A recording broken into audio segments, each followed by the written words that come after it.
Welcome everyone. ये हमारी video आपके लिए काफ़ी इम्पोर्टेंट रहेगी और ये वीडियो आज जो हम आपके साथ शेयर कर रहे हैं वो है हमारी Uttar Pradesh higher education service commission 51। और 51 का जैसे आपको पता है रिज़ल्ट आउट हो चुका है, तो जिनका इंटरव्यू कॉल आया है उनके लिए ये वीडियो काफ़ी यूज़फुल रहेगी, क्योंकि आज हम इसमें डिस्कस करेंगे कि इंटरव्यू के लिए आपको कौन कौन से डॉक्यूमेंट रेडी करने हैं, क्योंकि इनमें टाइम लगता है और डॉक्यूमेंट्स आपको पहले ही रेडी कर लेने हैं। तो इसी की हम बात करेंगे इस वीडियो में। तो ये काफ़ी आपके लिए हेल्पफुल रहेगी। अगर आपका इंटरव्यू कॉल आया है तो आप इस वीडियो को ज़रूर देखें, क्योंकि इसमें हम आपको वो सारी चीज़ें बताने वाले हैं जो आपको डॉक्यूमेंट लेके जाने हैं और किस तरह से आपको क्या क्या प्रोसेस रहेगा इंटरव्यू में। तो उसके रिगार्डिंग ये हमारी वीडियो काफ़ी इम्पोर्टेंट रहेगी। तो उत्तर प्रदेश उच्चतर शिक्षा सेवा आयोग का जो हमारा रिज़ल्ट डिक्लेयर हुआ है, उसके बाद जो भी अभ्यर्थी जिनका चयन हुआ है इंटरव्यू के लिए, तो वो लोग ध्यान रखें कि आपको यहाँ पे जो भी डॉक्यूमेंट्स लेके जाने हैं उन सभी की आपको 2 कॉपी लेके जानी है। और क्या-क्या लेके जानी है वो हम लोग बात कर लेते हैं। तो चलिए देखते हैं। इसमें सबसे पहले जो आपको काम करना है वो ये रहेगा कि जितने लोगों का भी रिटर्न हुआ है, तो आपको क्या करना है, जिन लोगों का एग्ज़ाम हो चुका है उन लोग को अब ये काम करना है कि अपना जो ऑनलाइन उन्होंने आवेदन किया था उसका प्रिंट निकाल लेना है, या होगा ही आपके पास तो उसकी भी 2 सेट रखने हैं। जो भी डॉक्यूमेंट रेडी करना है वो आपको 2-2 सेट में लेना है। और इसमें सबसे पहला जो आपका काम होगा वो रहेगा, जब आपका इंटरव्यू डेट आ जाएगा कि आपका इंटरव्यू इस डेट में है, तो आपको क्या करना होगा, सबसे पहले वहाँ पे प्रेफ़रेंस आपको देनी होगी। किस तरह से मतलब आप लेंगे, जो वरीयता का मतलब है यहाँ पे आपने किस कॉलेज को फर्स्ट प्रेफ़रेंस दी, किसको सेकंड दी, तो ये आपका ऑनलाइन रहेगा और आपको वहाँ पे फ़िल करना होगा जाके। जब डेट आ जाएगी तो आपका ये ओपन हो जाएगा। तो आपको सारे ही कॉलेजेस का देना है, उसी के आधार पे जैसे आपके मार्क्स होंगे वैसे आपकी प्रेफ़रेंस को दिया जाएगा। उसके बाद इसमें एक की पॉइंट और है कि जैसे जो महिला उम्मीदवार हैं उनके लिए, जो महिला विद्यालयों में नियुक्ति के लिए नहीं इच्छुक हैं, तो वो अपना अलग से एक परिशिष्ट दिया होगा, उसमें वो डिक्लेयर कर सकती हैं कि हम इसमें नहीं इच्छुक हैं, तो उन्हें दूसरा दिया जाएगा। इसका मतलब ये कोएड में वो जाना चाहती हैं इस तरह से। लेकिन वैसे आपको तो सभी देना चाहिए सीक्वेंस में, तो आपके पास कोई ऐसा वो नहीं है, पर आपकी चॉइस है, आप जैसा चाहें वैसा यहाँ पे देख सकते हैं, मेंशन है, वो सारी चीज़ें आप कर सकते हैं। और वैसे आपको सीक्वेंस है, ये सिर्फ़ उनके लिए है जो उसमें नहीं जाना चाहती हैं। बाकी आपको क्या-क्या डॉक्यूमेंट्स रेडी करने हैं और वो हम लोग देख लेते हैं। एक इम्पॉर्टेंट चीज़ ये है कि जब आप डॉक्यूमेंट लेके जाएँगे, जो भी आपका डॉक्यूमेंट रहेगा, तो वहाँ पे जो वेरिफ़िकेशन हो जाएगा उसके बाद में आपको क्या करना होगा, अगर आप जनरल में आते हैं या ईडब्ल्यूएस में आते हैं या ओबीसी में आते हैं, तो आपको 800 रुपीज़, और अगर आप एससी और एसटी में आते हैं तो आपको 400 रुपीज़ वहाँ पे शुल्क जमा करना होगा। जब आपका इंटरव्यू होगा तो वहीं कार्यालय में नकद जमा करना होगा, यहाँ पे मेंशन है, तो आप पैसे भी लेके जाना, आपको ये सबमिट करना होगा वहाँ पे। उसके बाद आपको क्या-क्या डॉक्यूमेंट ले जाना है वो यहाँ पे मेंशन है, तो मैं आपको और क्लियर कर दूँ, और मैंने पहले ही आपको बताया सभी की 2 प्रतियाँ ले जानी हैं। मतलब ऑनलाइन आवेदन जो आपने किया था उसकी भी 2 प्रतियाँ ले जानी है, और बाकी भी चीज़ों की आप 2-2 प्रतियाँ साथ साथ में लेके जाइएगा। जब इंटरव्यू होगा तो वहाँ पे आपको दिखाना होगा। क्लियर? तो आपको क्या-क्या लेके जाना है वो यहाँ पे देख लीजिए। हाई स्कूल की मार्कशीट हो गई, सर्टिफ़िकेट हो गया, इंटरमीडिएट का हो गया, और वो तो एक ही में रहता है, जिसका अलग है वो देख लें, दोनों ही चीज़ आपके पास होनी चाहिए। यूजी और पीजी का आपका जो मार्कशीट है, सारे ही ईयर्स की पूरा लेके जानी है, उसी के साथ डिग्री भी लेके जानी है। पीजी की भी आपको लेके जानी है, दोनों साल की जितनी मार्कशीट हैं वो, साथ ही साथ में आपको उसकी डिग्री भी लेके जानी है। पीएचडी आपने किया है तो उसकी डिग्री होनी चाहिए, डीफ़िल जो भी आपने किया है उसकी डिग्री लेके जानी है। इसके अलावा जिसने एमफ़िल किया है उसको लेके जाना है, और यहाँ पे मेंशन है उन स्टूडेंट के लिए जिसने पीएचडी, डीफ़िल या फिर ये एमफ़िल वगैरह 2009 या 16 के अनुसार जो भी नियम थे उस टाइम के लिए उस उन्होंने किया है उसके अनुसार, तो उसका एक प्रमाण पत्र आपको ले जाना होगा, जो मैं आपको लास्ट में दिखा दूँगी, वो मेंशन है, वो आपको बनवा के ले जाना होगा।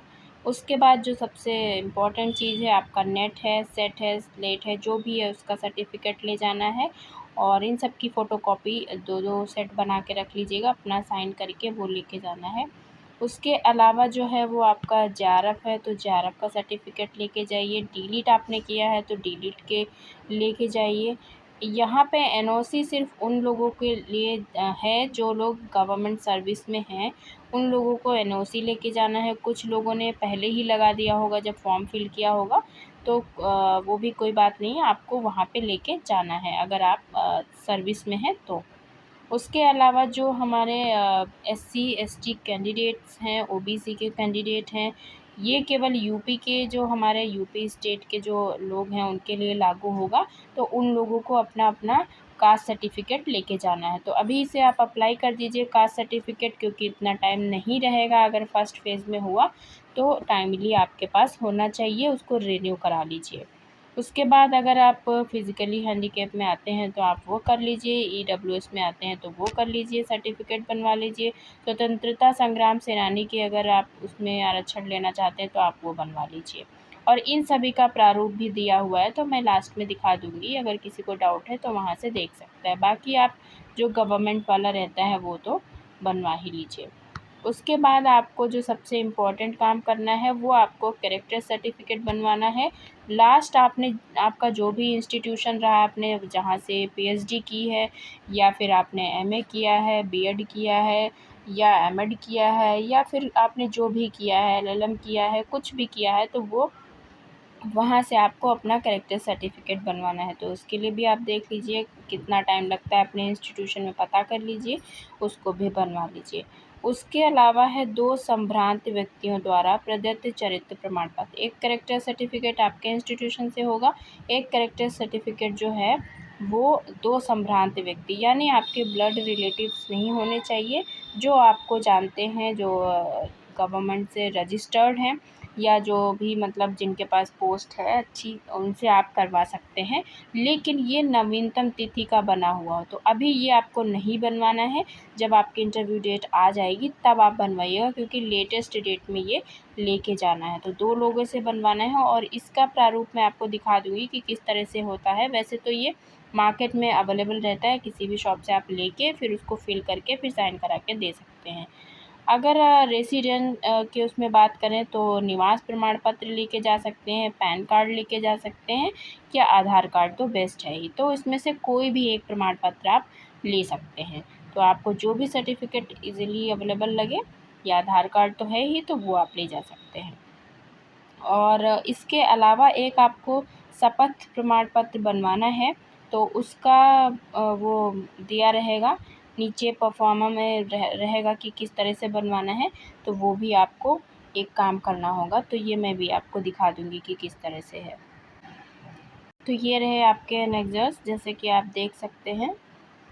ये है हमारा एससी एसटी के लिए कास्ट सर्टिफिकेट बनेगा और ओबीसी के लिए भी। सब लोग अपना-अपना जो जिस कैटेगरी में आता है वो देख सकते हैं। सबका दिया हुआ है ऑलरेडी, कोई दिक्कत नहीं है। और आपको ये काम तो करना ही करना है। फिज़िकली हैंडीकैप हैं तो आप अपना सर्टिफिकेट रेडी करिए।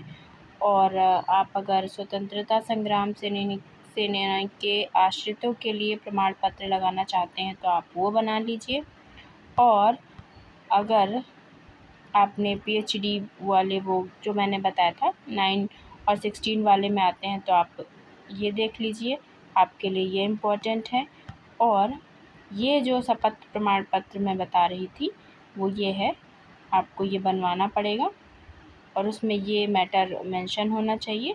तो आप ये यहाँ से देख सकते हैं और जो आपका एडवर्टाइजमेंट होगा वहाँ से जाके आप इसको डाउनलोड कर सकते हैं। तो ये सारे काम आपको करने हैं जिसमें टाइम लग सकता है, और लास्ट मोमेंट पे पैनिक ना हो इसके लिए आप ये सारे काम पहले से कर लीजिए।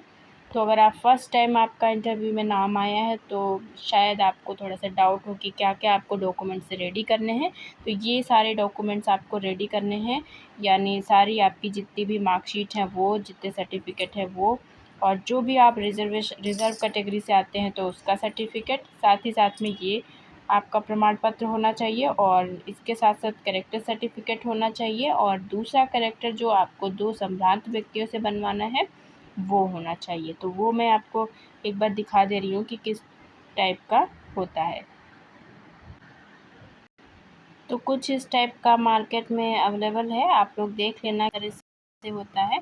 इसमें आपको फिल करके फिर साइन कराना रहेगा, उनका साइन और स्टैम्प होना चाहिए। तो ये इस तरह से आपको बनवाना है। तो आप देख सकते हैं जो भी आपके पास हो, इसमें कोई ऐसा वो नहीं है। इसके अलावा जो आपको इम्पोर्टेंट मैंने सारी डॉक्यूमेंट्स दिखा दिए हैं जो चाहिए, जो इम्पोर्टेंट हैं, और बाकी आपका जो भी एक्स्ट्रा है वो चीज़ें रख लेना। जैसे कि आपने जो भी लास्ट में बीएड अगर किया है तो उसका मार्कशीट वगैरह, एमएड किया है तो उसका जो भी मार्कशीट वगैरह है वो सब रख लेना, और जितने भी डॉक्यूमेंट्स हैं वो सब लेके जाना। सबका एक आप 2-2 सेट बना लेना अलग से, और साथ में 2 फ़ोटोज़ भी ले लेना, क्योंकि पता नहीं कहाँ पे मांगा जाए। बाकी जो पेन है वो सब तो आप लेके ही जाएंगे, एक्स्ट्रा में एक्स्ट्रा पेपर भी रख लेना, मे भी ज़रूरत पड़ जाए। तो ये सारी चीज़ें तो आपको रखनी ही रखनी है। और जो ऑनलाइन आपका जो आपने फॉर्म फिल किया था वो बिल्कुल भी नहीं भूलना है। 2 फ़ोटोज़ 2 सेट अलग-अलग बना के रखने हैं आपको, और वहाँ पे आपको जैसे-जैसे माँगा जाएगा सिस्टमैटिकली आप प्रोवाइड करा देना, ताकि आपको टाइम ना लगे। और अभी से आप कास्ट सर्टिफ़िकेट वगैरह के लिए अप्लाई कर दीजिए, क्योंकि उसमें टाइम लगता है। और अगर आप जेआरएफ हैं तो उसका सर्टिफ़िकेट ले जाना बिल्कुल भी मत भूलिएगा। डीलिट है तो बहुत अच्छी बात है। एनओसी जो लोग गवर्नमेंट में हैं वो आप लोग लेके जाइए। ये कुछ इम्पोर्टेंट डॉक्यूमेंट है जो सभी के लिए नहीं है, लेकिन फिर भी जो इम्पोर्टेंट है तो मैंने बताया है। तो इन सभी चीज़ों का आप ध्यान रखिएगा, और ये काफ़ी इम्पोर्टेंट रहेगा। और इसी के साथ अगर आपको कोई भी क्वेरी है डॉक्यूमेंट से रिलेटेड की और क्या-क्या हो सकता है, तो आप मुझे कमेंट सेक्शन में ज़रूर बताएँ। एंड आई थिंक इतना मैंने बताया है, बहुत ज़्यादा टाइम नहीं लिया है। तो ये डॉक्यूमेंट आपका जो भी रेडी नहीं है उसको प्लीज़ आप रेडी कर लीजिए फटाफट। And wish you all the best. आप सभी को मेरी तरफ से शुभकामनाएँ। Thank you for watching the video.